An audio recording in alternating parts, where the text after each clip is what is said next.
guys, welcome back to my channel. If you don't know me, my name is Flo. I'm a certified personal trainer and my mission in here is basically to help you lose the weight, never get it back and get your dream body. Also, Happy New Year. I do not know when I'm gonna be posting that, but I'm assuming it's around January 2024. I'm actually hoping to catch you right before you get started with your resolution because I know you're full of good intention, but I know how easy it is to slip up and fail and quit, and I want to stop you before you quit. Obviously, I've been there. I am no different, but I found some tips and tricks to actually get out of my lazy girl era because I've most definitely been there.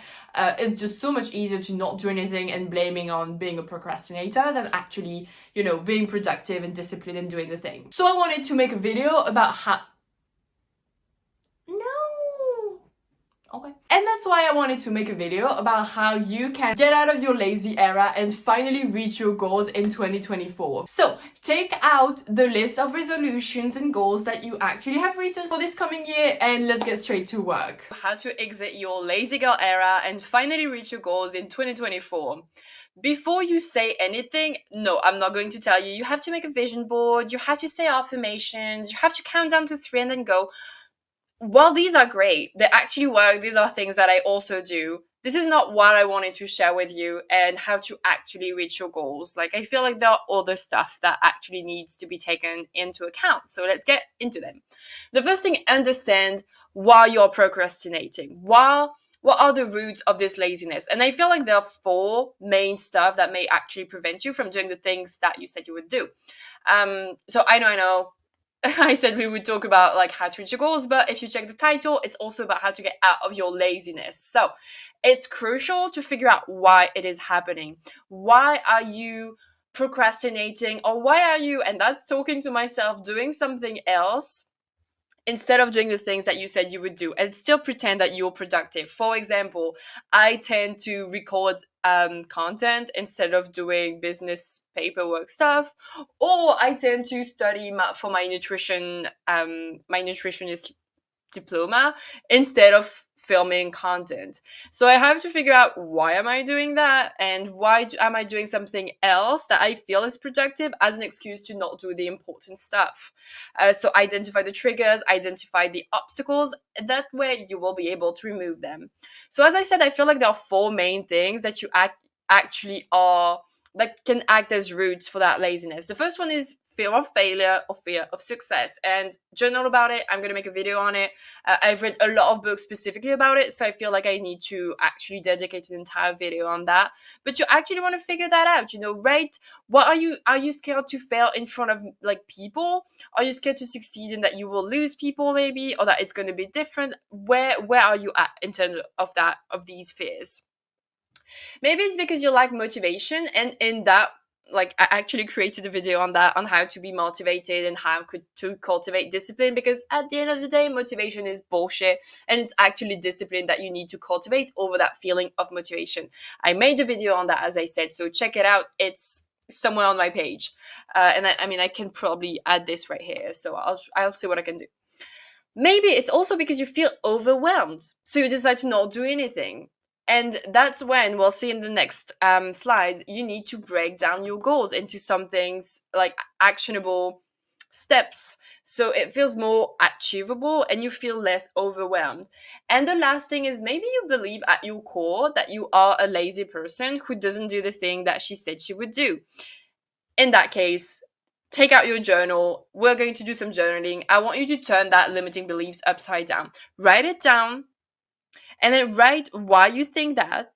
Who gave you this belief? Is it someone who told you that? Is it a teacher? Is it your mom? Is it your sister? Is it whoever? Someone who said, you're just lazy. And then turn it upside down. So you want to write the new belief. So it can be, I'm a productive person who does the thing she said she would do, who shows up for her goals, whatever it may be. Whatever actually resonates with you is the way you want to go. And then find examples in your life of time when you showed up. I can guarantee you that you didn't arrive here by luck. You actually had to show up at some point. You had to do the work at just some point. Whatever you've accomplished, write that down too. Write down that you have accomplished things, that you are able to do things that you said you would do and to follow through. And then once you have that list of proofs, you want to keep on proving your new belief to be right. And that's when you want to actually do the things you said you would do. Whether it's going to the gym, whether it's eating healthy, whether it's going to bed at a reasonable time, show you and be intentional. I'm showing right now to myself that I'm a productive person. Don't necessarily go for the negative way that I'm not a lazy person. Try to go with whatever inspires you, like that I'm a person who shows up for their goals, that I'm a person who is productive and who achieves her goals. Whatever it may be that you actually resonate with, that's the way you should think. That's the new belief you should think more often than the I'm just lazy. Right, we talked about setting clear goals. Let's get straight, let's dive a bit deeper into it. So take out your list of resolution. Maybe it's losing weight. Maybe it's going to the gym. Maybe it's improving your diet. And while these are great resolution, they are not good enough in the sense that they have to be clear, specific goals. That's when I like to use the SMART goals. So specific, measurable, attainable, relevant, and time bound. You kind of want to have all of that. Like you want to have, for example, I am going to complete a 10K race by April 2024. In order to reach that goal, I'm going to run 3 times per week and increase my mileage. You kind of want to have these specificity that actually just Google SMART goals and you'll find examples, and you kind of want to have that as your template for your own goals. And after going through this process, you will start to see the roadmap of what needs to be done. And when we talked about maybe you're overwhelmed, this is the first step. When you're overwhelmed, sometimes it's because you're not actually clear on your goals and on what you should do. And it's also going to help you, be specific. How much weight do you want to lose? What do you want to be fit enough for? What does improving your nutrition mean? How many times per week do you want to go to the gym? You want to start that way instead of actually just saying, I want to go to the gym. Don't be just be clear. That's the point. Right. Once you have these big goals of yours for 2024, I want you to break them down. So remember, okay, we're back to the when I talked about feeling overwhelmed. That's because your goals are too big, and good for you. I'm glad that you have big goals, but if they feel too far away, that's when you are going to be uninspired to try to go for them, because you're like, why would I bother? There's no way I can reach that. So for example, instead of going 6 times to the gym, that can be your end goal. But why not breaking this down by having the goal of going twice per week to the gym? And then in March you can go 3 times and so on. And you want to add that, and maybe it should be a goal reachable, basically if that's your goal, instead of starting there, have that progressive, I want to say overload because personal trainer, but have that progressive vision and have that 6 times per week to the gym maybe be something that you would do in November, December. Have that progressive thing where it's slowly going, getting into your lifestyle instead of all of a sudden, and that's when you feel overwhelmed and you quit. And really, that's the reason why most people fail when it comes to their New Year resolutions, because they go from 0 to 100 when they should go from 0 to 1 or 0 to 10 maximum. So again, take out the list of resolution, have that list of goals, and then break down these goals into small steps. And then implement that instead of the big goals. Finding your whys. I think you've heard me talk about it because I talk about that a lot on my channel and a lot on, Instagram and TikTok. If you don't know why you're doing the things, you are not going to stick with them. And when it's going to get difficult, you will not stick with them. You are going to quit. So ask yourself, why do you want to go to the gym? Why do you want to lose the weight? I'm not saying that these goals are not worthy. Actually, going to the gym and losing weight and being healthier, all of that are parts of my goals as well. But if I don't write down why, it's going to feel pointless at some point. And that's when I'm more likely to quit, because why bother? There's no actual purpose to that. So you want to have a very specific set of whys, and the more emotional, the better. For example, when I started running, my goal was to run a 10K race under an hour. And I had my set of whys, which were it was, for example, because it's like my me time when I listen to music and I don't have to think about anything, and still like is pretty accurate. And I also had because it makes me feel happier, because like endorphins and so on, and because it helps me challenge myself. And at my core, I love that. That's something that I love doing, challenging myself. And I had all these reasons. And when it was difficult, because it was in January, and in London the weather was pretty shitty. And when I had to wake up at 5 a.m. because that's the only time I could actually, like, I would go to bed at 8. Don't worry, I had my sleep in. But the point is, I needed to have that set of reasons of like, I'm inspiring my brother as well, who is like, oh my god, you're running, that's so cool, I wish I could do that. And, I was also like inspiring people, and even more so now that I actually have that platform. So you want basically all of that to say that you want to have a deep reason as to why you are trying to get to these goals. And sometimes you will see maybe that it's not like, if you don't have a why, maybe you don't actually want to reach that goal. And that's actually good in the sense of, great, you have one less goal, and that's less, like, you actually, all of that energy that you are going to dedicate to a purposeless, to a goal that has absolutely no purpose, and that actually was not inspiring you, and was not actually maybe meaningful for you. That's the word, meaningless, that's the word I was looking for. Then you have all of that energy that you can redirect to a goal that actually means something to you, and that you actually really want to reach. Creating a supportive environment kind of goes into a few, like, it comes down to a few things. Obviously, you have, your friends, your family, maybe get a gym buddy, build your support system off of that. Sometimes it's people you don't necessarily see. So, that's when you want to sort out your social media, maybe, or you want to try to get more into the energy of people who inspire you through books or podcasts or whatever. Maybe you get a coach or mentor, join a community, running community, whatever it may be. There are so many opportunities for you to get that support system and create that supportive environment. But at its core, to me, it's also creating an environment with the least resistance possible. And by that, I said that I was going to create how to create habit video. I am going to. It comes down to your cues, to visual cues. So, for example, when you put your clothes, your workout clothes right out at night, so you find them in the morning, or when you put your running shoes out instead of in like the drawer or wherever, so you actually see them and you're like, oh yeah, right, I did say that I was going to be a runner this year.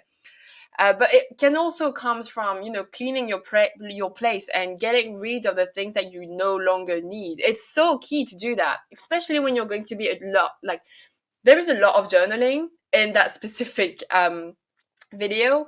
So a clear mind, like a clear space, a clear mind reflects a clear space. No, a clear space reflects a clear mind. So you kind of want to do that as well, to allow you to be in a clean space that will be able to, like, it's going to help you see things clearer, also at a personal and internal level. That was a very long thing, just to prove a point. Anyway, it can also be like removing distraction from your workplace, from your desk maybe, or creating a tech-free environment for better sleep, whatever it may be.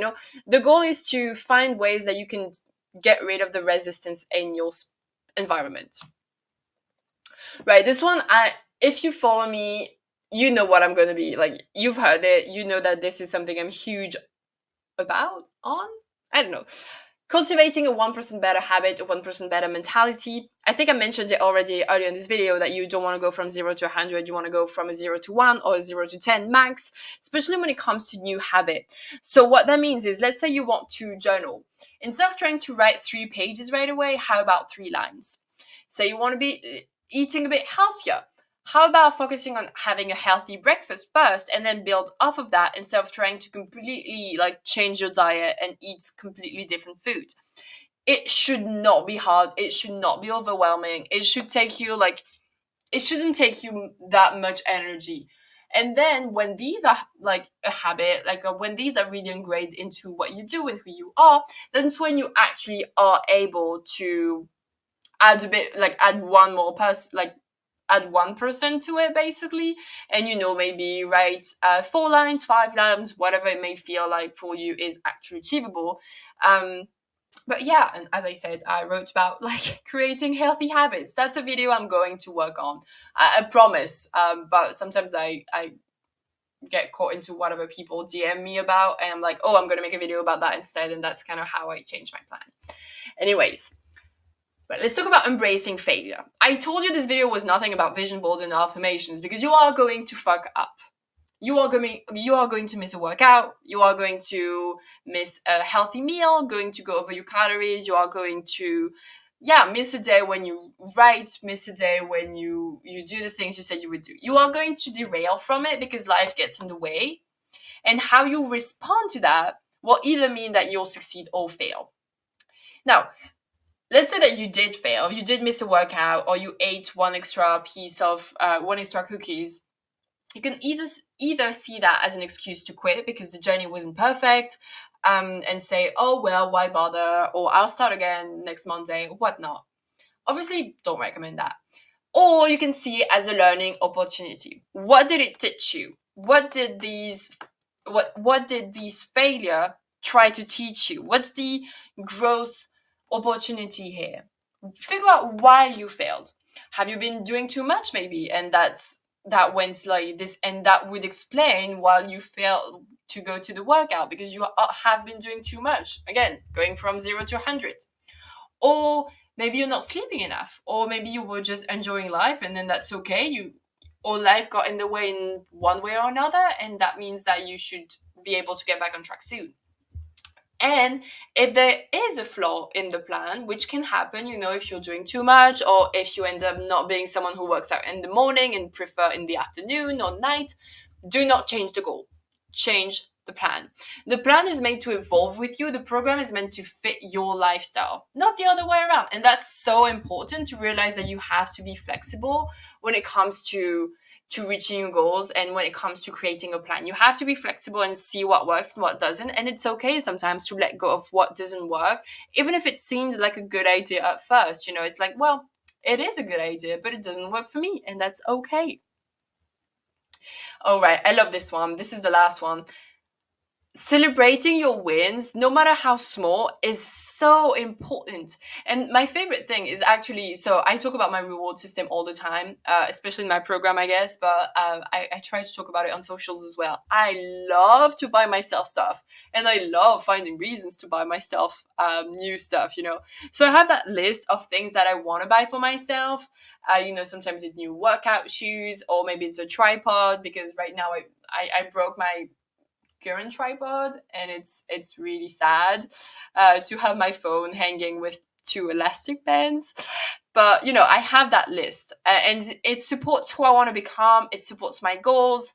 And so I have my goals broken down into smaller steps. Let's go with weight loss goals. For every kilo I lose, I can actually get to buy myself something new. Mostly workout clothes, because I never get enough of these, and I basically I live in these right now.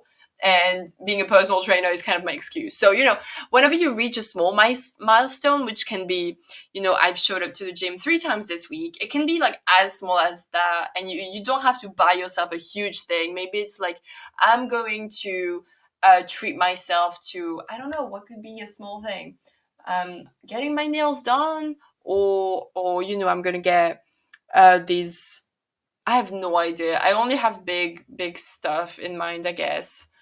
And it shouldn't be something that isn't really resonating with who you want to become. For example, I would not buy myself extra chocolate during the groceries because I reached a weight loss goal, or because I went to the gym 3 times. That kind of defies the whole purpose of I'm trying to improve my nutrition and trying to get better, So you have to be considerate of that as well.